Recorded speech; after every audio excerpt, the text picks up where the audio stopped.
5M, memakai masker, mencuci tangan, menjaga jarak, menjauhi kerumunan, atasi mobilisasi.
Assalamualaikum warahmatullahi wabarakatuh.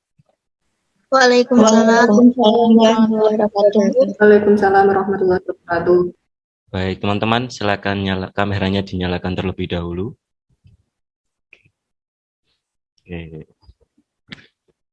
Oke, terima kasih. Baik, selamat pagi anak-anak. Bagaimana kabarnya hari ini? Pagi Pak, alhamdulillah baik. Baik. Oke, sebelum pembelajaran hari ini kita mulai, alangkah baiknya jika kita berdoa terlebih dahulu, supaya apa yang kita pelajari dan ilmu yang kita dapat bisa menjadi barokah. Baik, untuk ketua kelasnya silakan Mbak Rika dipimpin terlebih dahulu untuk berdoa. Baik Pak, teman-teman mari untuk mengawali pembelajaran pada pagi hari ini, mari kita berdoa sesuai agama dan kepercayaan masing-masing. Berdoa dipersilahkan.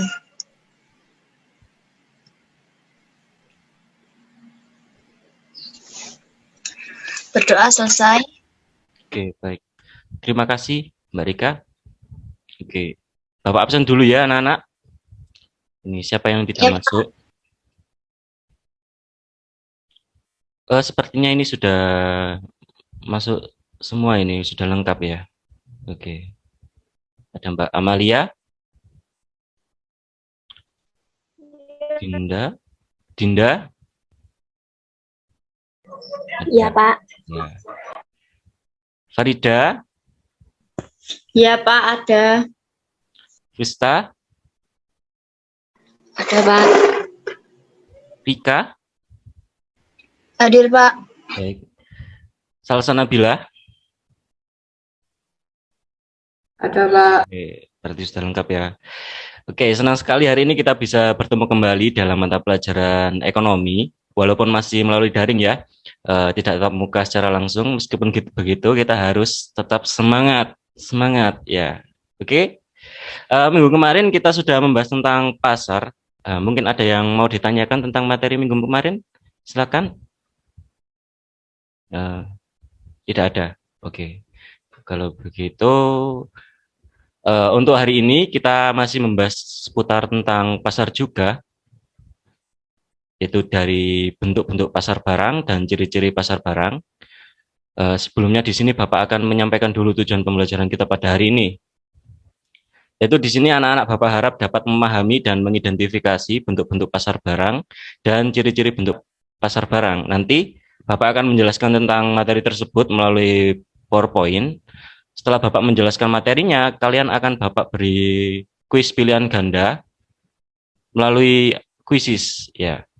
Jadi di sini Bapak harap anak-anak bisa mendengarkan betul-betul dengan materi yang akan Bapak sampaikan nanti. Lalu setelah itu nanti juga akan ada tugas kelompok seperti biasa. Dan tugasnya dikumpulkan di pertemuan selanjutnya.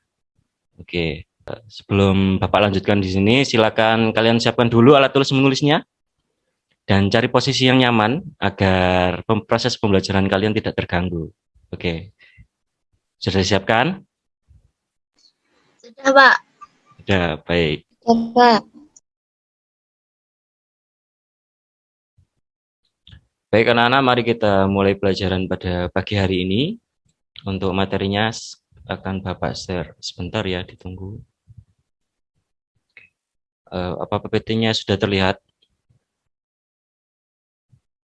Sudah, Pak. Oke. Kali ini kita akan membahas tentang pasar barang. Apa sih pasar itu? Ada yang tahu nggak apa itu pasar? Belum tahu, Pak.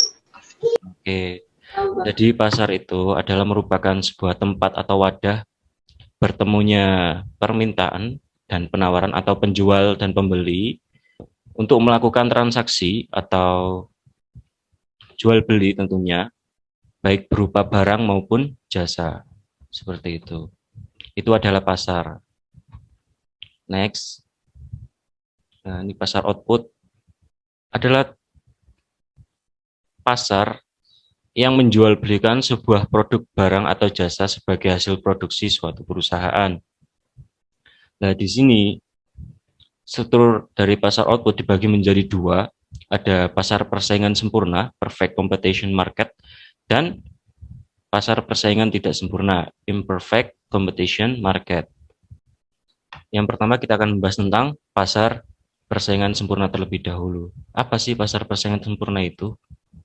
Pasar persaingan sempurna atau perfect competition market itu adalah merupakan suatu pasar di mana jumlah penjual dan pembelinya itu sangat banyak dan produk yang ditawarkan itu sejenis atau homogen. Contoh barang yang dijual di bentuk pasar persaingan sempurna itu ada beras atau gandum, seperti itu ada kentang, dan lain sebagainya. Agar kalian mudah untuk membedakan pasar persaingan sempurna, itu memiliki ciri-ciri pokok sebagai berikut di slide selanjutnya. Yang pertama, di sini ada jumlah penjual dan pembeli banyak. 2, barang jualan bersifat homogen atau sejenis. 3, tidak ada campur tangan pemerintah dalam penentuan harga. Jadi di sini yang menentukan harga itu para penjualnya sendiri. Yang keempat, faktor-faktor produksi bergerak bebas. Yang kelima, penjual adalah price taker atau pengambil keputusan harga. Yang keenam, konsumen mempunyai posisi kuat untuk tawar-menawar. Yang ketujuh, sulit mendapat keuntungan di atas rata-rata. Dan yang terakhir, free entry and exit atau tidak ada hambatan untuk keluar masuk pasar bagi penjual. Itu adalah ciri-ciri pasar persaingan sempurna.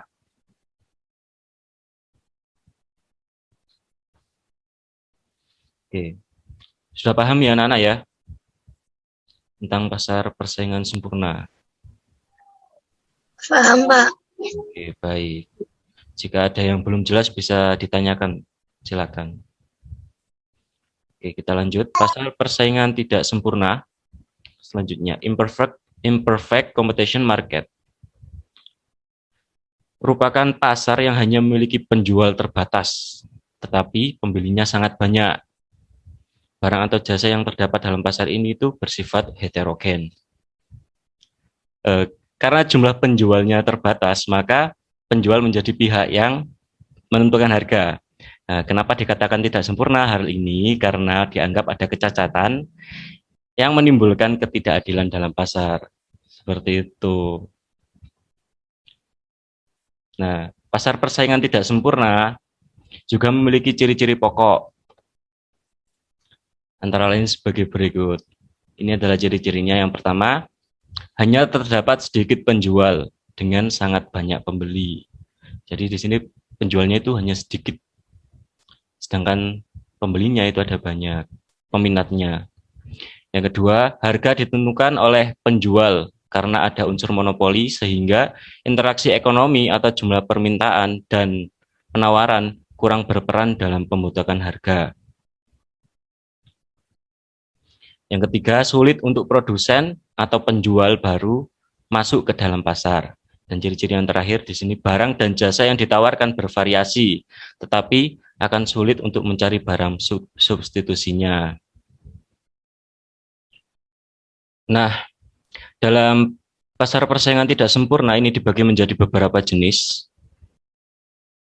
Yang pertama ada pasar monopoli.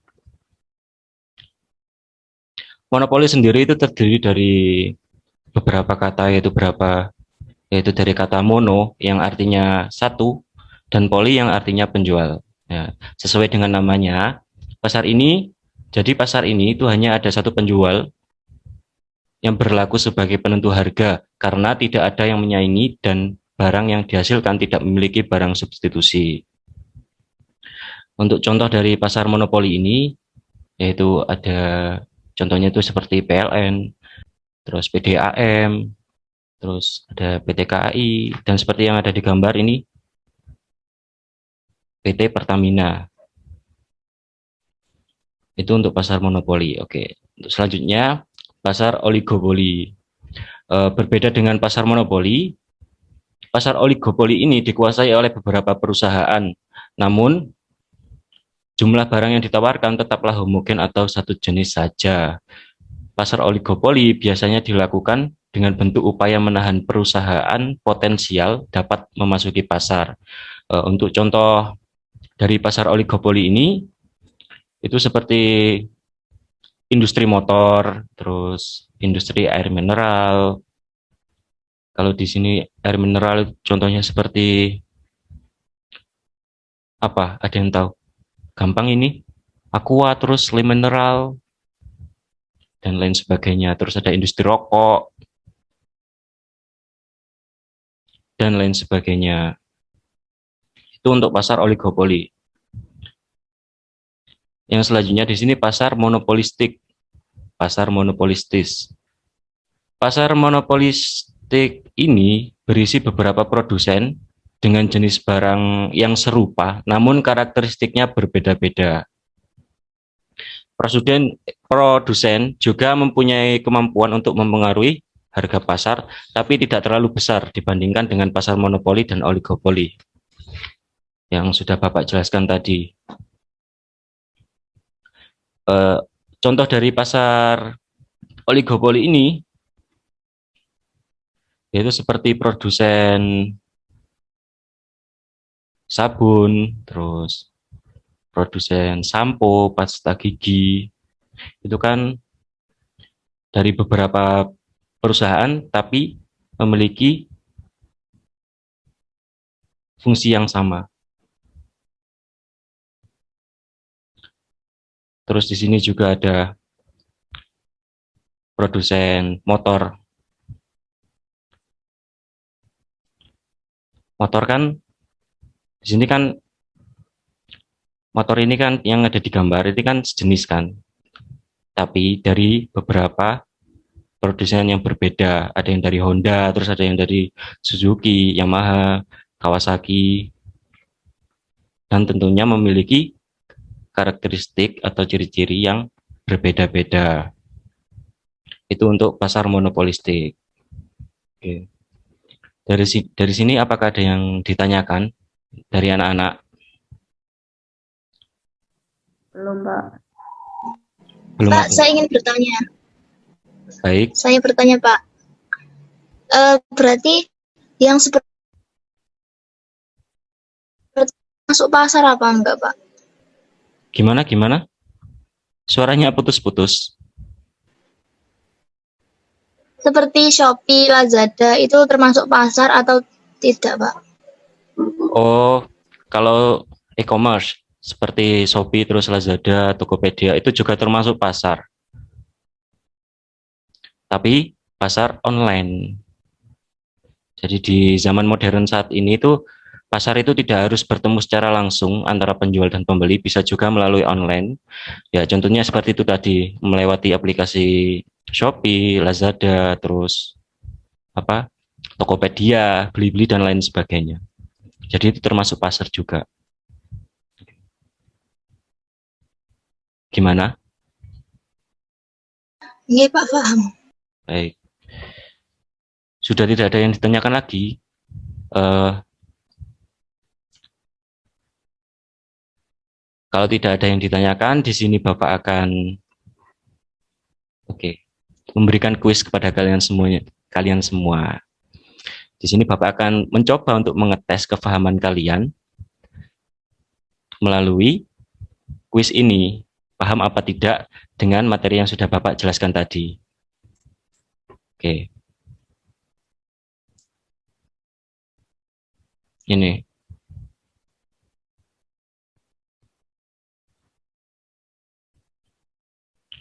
Untuk linknya sudah Bapak share ya di kolom chat. Silakan diklik terus masukkan kode 257685.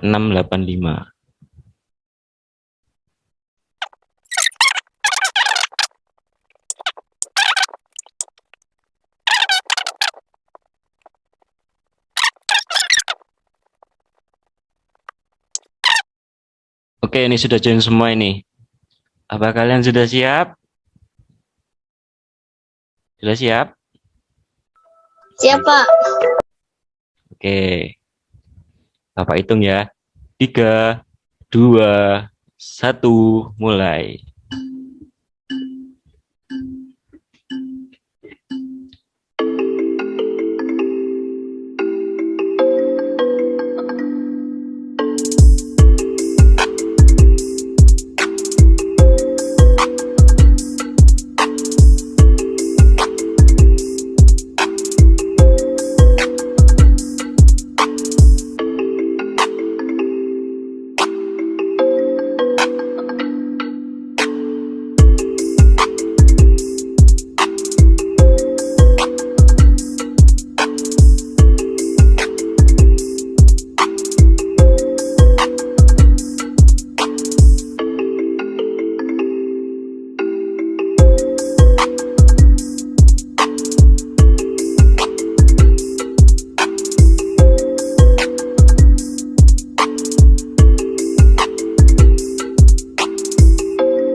Oke, mari kita lihat.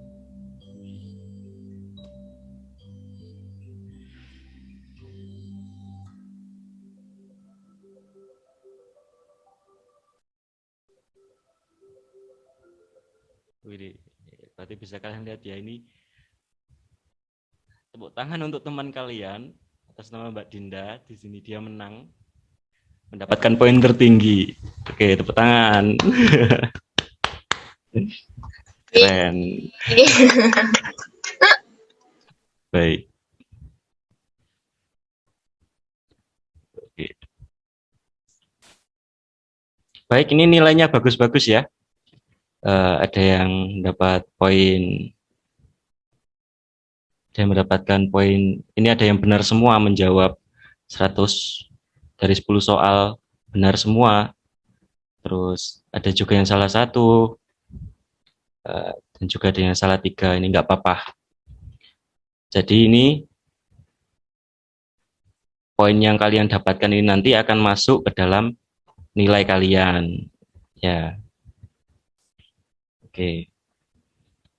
Ini sudah bagus-bagus. Ini berarti kalian sudah paham dengan materi yang sudah Bapak sampaikan pada hari ini ya. Alhamdulillah kalau begitu. Baik.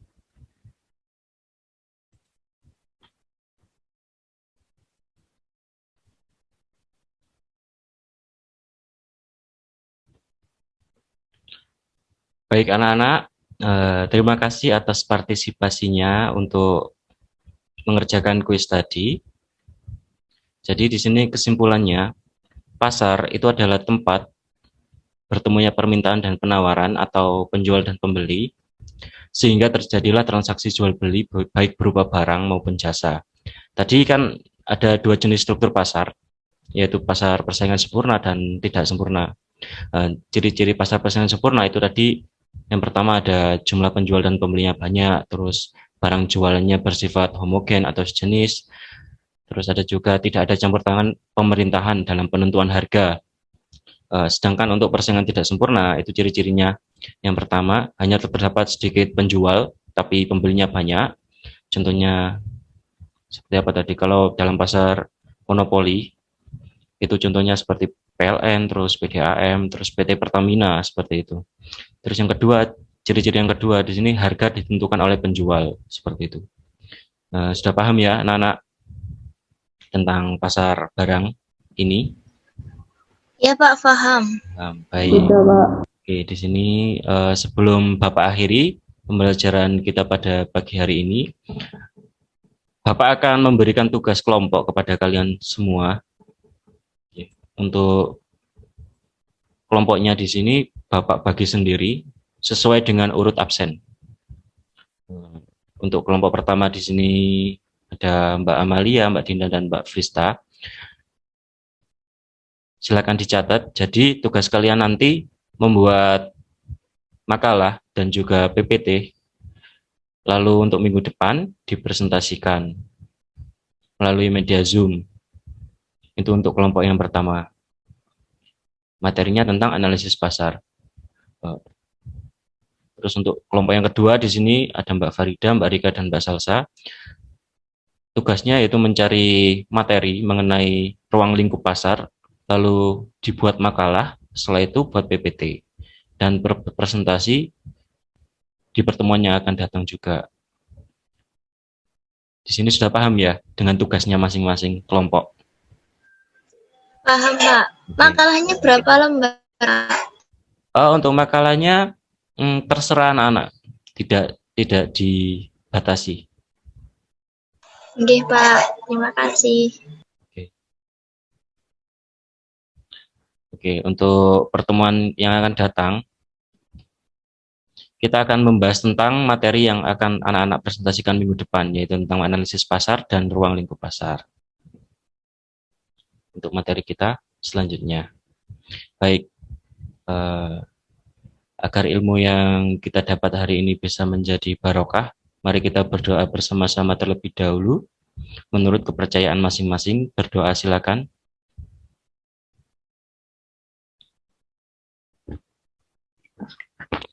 Dapat diakhiri. Oke, Bapak tutup ya pembelajaran pada pagi hari ini. Sekian dari Bapak. Apabila dari awal sampai akhir ada kata-kata Bapak yang kurang berkenan di hati anak-anak sekalian, Bapak minta maaf yang sebesar-besarnya. Akhirul kalam, wassalamualaikum warahmatullahi wabarakatuh. Waalaikumsalam warahmatullahi wabarakatuh. Terima kasih Pak. Sama-sama. Terima kasih, Pak.